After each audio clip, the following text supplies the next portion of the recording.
Right, I'm back. I thought we'd have a look at this.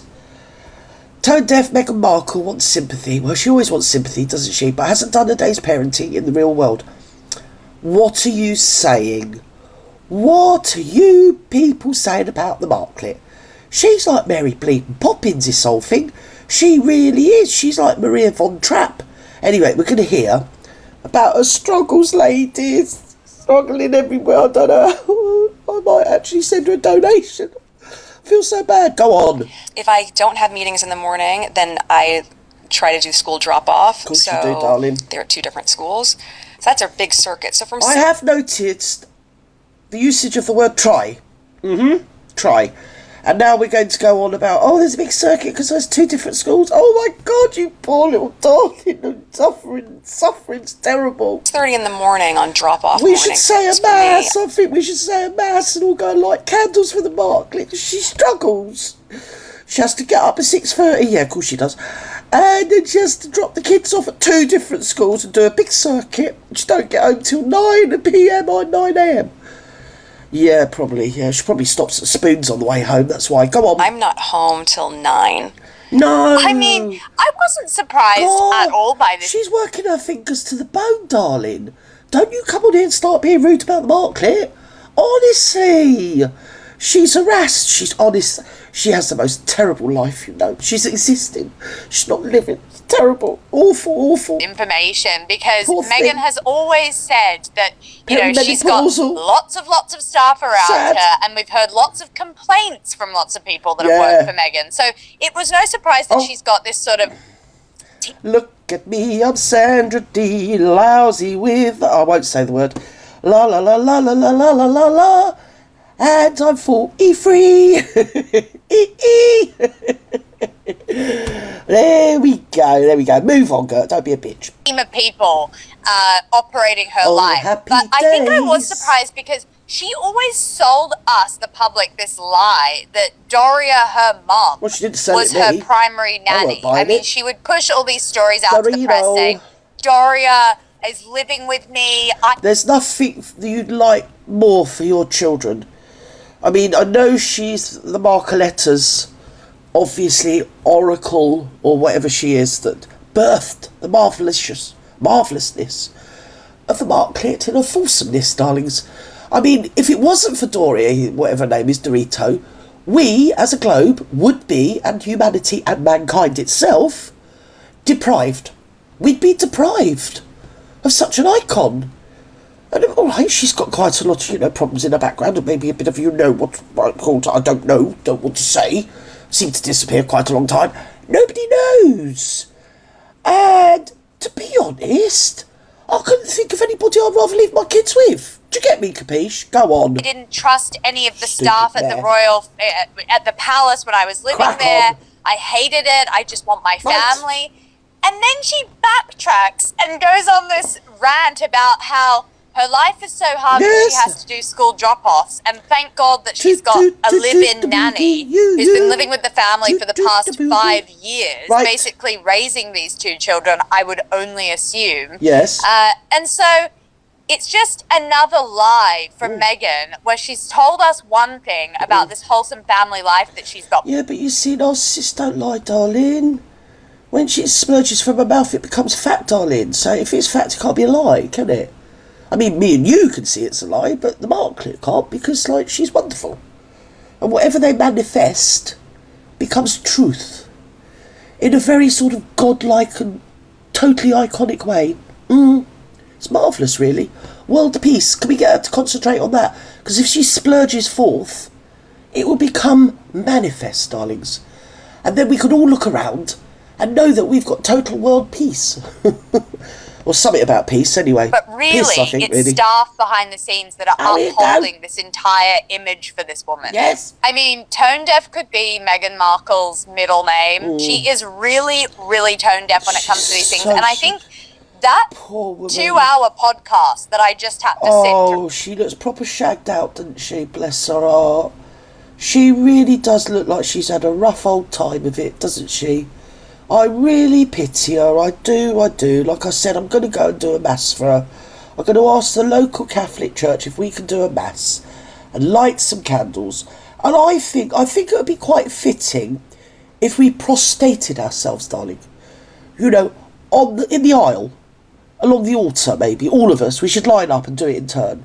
Because it's so sad. Stop. With Jamie Keen Lima, who is also debatably very cut off from the rest of the world. They are both neighbours in Montecito. They live in Montecito. If anyone hasn't been to Montecito, it's this very cut off, gated community, almost Stepford Wives-esque, where... Yeah, but the thing is, you're selling it to us, and I think they've sold it to the rich people as well. Like, oh yeah, right, what you do is pay for, to live here, gate community security and everything. You have to pay, like hundreds of thousands of pounds a year. And we keep you safe, all the, the dirty people, the bad people, like them, the unwashed. Don't want them in, do we? Don't want them in. Amazon delivery drivers. Who do they think they are? Not on this gated community. No.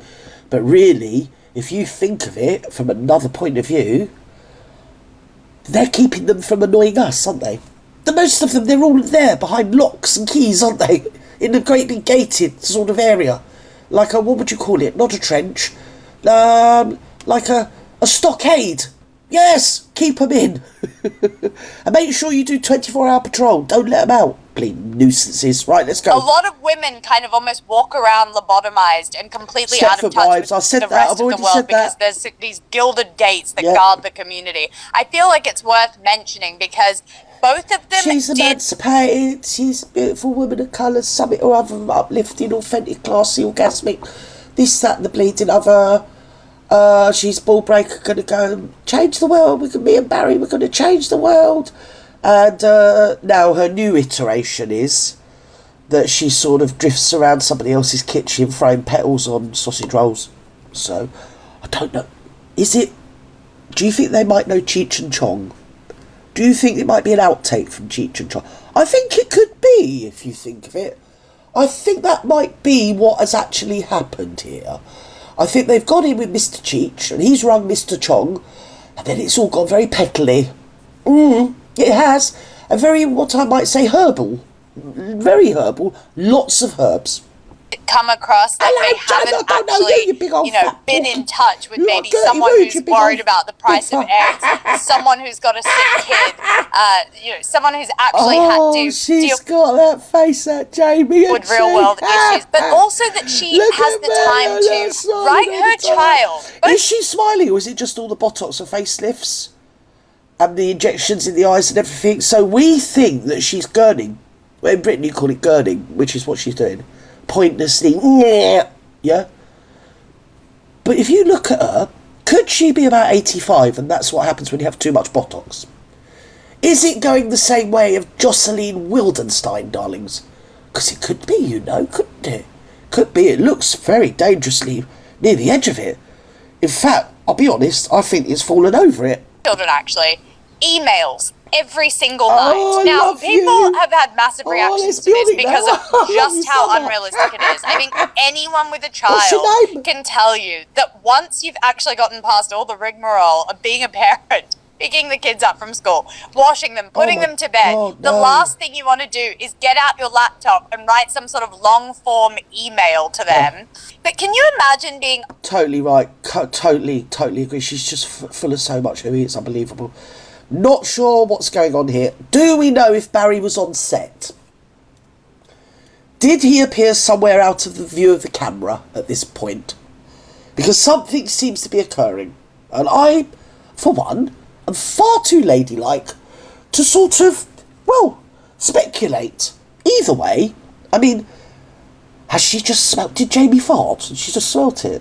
Or is Barry on his knees? We don't know what's going on. So I think the best thing between me and you is let's pretend we haven't seen this. Let's just all pretend. Ladies, shh, we ain't seen it. Let's not be bitches.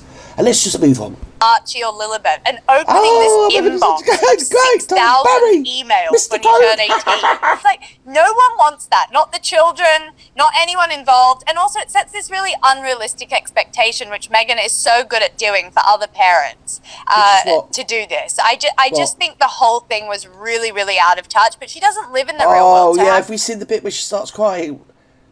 Right here, left eye or something. Oh no, it's too much. Fancy crying about how much you love your kids. It's like she never sees them. Now she's sat in a space in that moment, present, doing the heavy lifting and all that old BS she comes out with. Now she's sort of remembered that she's got two little sprites somewhere, and it's made her bursted into tears. It has, darlings. It's made her bursted into tears.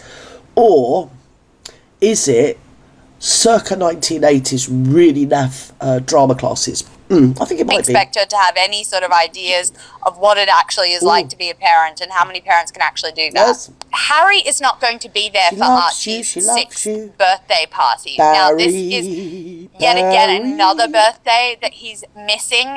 He's in Las Vegas, which famously is not a great place for Harry. No, I mean, is he in Vegas? Did he bother going to the Old Bailey in the Courts of Justice in London, London town? Because I didn't see him in the court, because I see it on Sky News, and he seemed to be, he has a sort of dearth of invisibility, basically, happening. So no, but, you know, like when you're taking your dad to court, and it's so, like, important and everything, you spent, like, probably getting on $750,000, if not a bit more, and then you've appealed and everything, you know what I mean, because you're a bit touchy. And then on the day that they actually release the, you know, the, whatever it is, the sentence or the findings of the court appeal, one goes to Las Vegas. I mean, it's automatic, isn't it?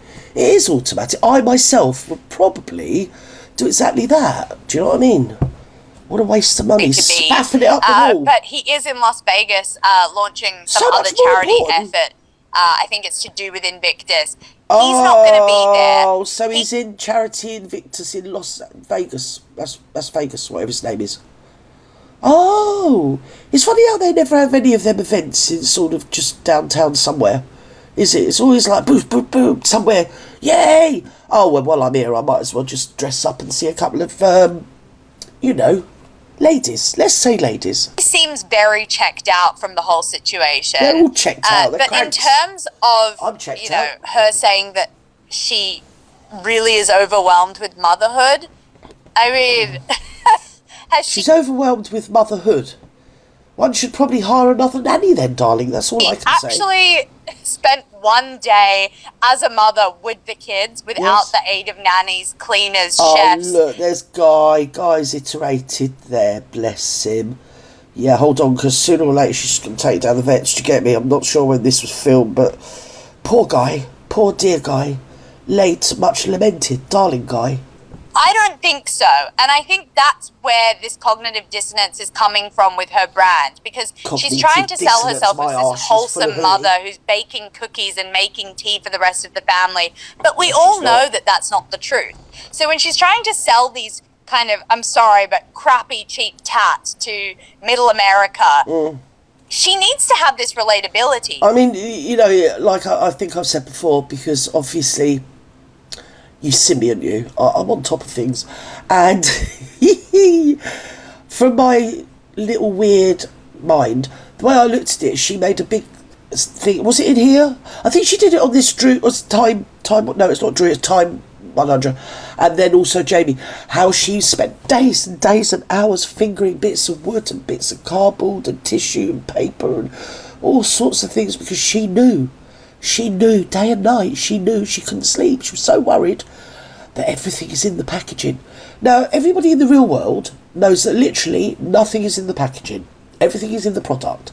People with money know, or without money rather, know you don't care about the damn packaging. Packaging, you rip it open, goes in the bin.